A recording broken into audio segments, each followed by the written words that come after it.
Perhatian nih untuk para anak-anak yang tinggal di kota dan mendapat fasilitas akses menuju sekolah yang baik, kalian harus sering-sering bersyukur ya. Di Jambi, Provinsi Sumatera Bagian Selatan, sejumlah siswa di Desa Awurduri, Kecamatan Nalut, Tantan, Kabupaten Merangin melewati jembatan rusak untuk pergi ke sekolah. Menurut Kepala Desa Awurduri, jembatan itu sudah rusak sejak 6 bulan lalu. Sejumlah siswa di Desa Awurduri, Kecamatan Nalut Tantan, Kabupaten Merangin, Jambi melewati jembatan rusak untuk pergi ke sekolah selama 6 bulan terakhir. Anak-anak itu sengaja memilih melewati jembatan rusak tersebut karena membuat jalur tempuh ke sekolah lebih dekat. Mereka menantang bahaya dengan bergelantungan di jembatan yang memiliki panjang puluhan meter itu. Kepala Desa Awurduri, M. Rizkiawan mengatakan, aksi para siswa itu sangat berbahaya. Menurut Rizkiawan, jembatan itu sudah rusak sejak 6 bulan lalu.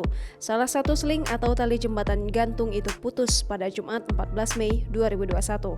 Rizkiawan mengaku telah melaporkan kerusakan jembatan itu kepada Pemkab Merangin. Jembatan itu, kata dia, tidak cuma sebagai akses bagi anak-anak pergi ke sekolah, namun juga akses utama bagi masyarakat desa untuk mengangkut hasil pertanian dan perkebunan.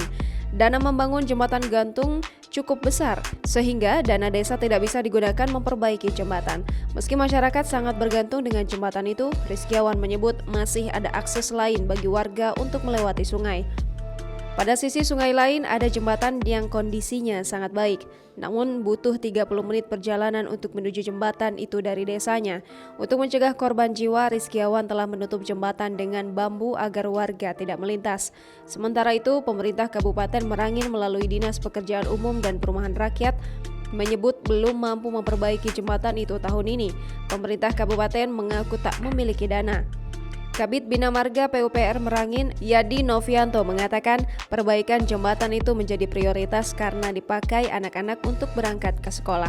Pembahasan penggunaan anggaran untuk perbaikan jembatan itu akan dibahas secara intensif tahun depan, sehingga mendapat kejelasan apakah perbaikan menggunakan APBD atau APBN.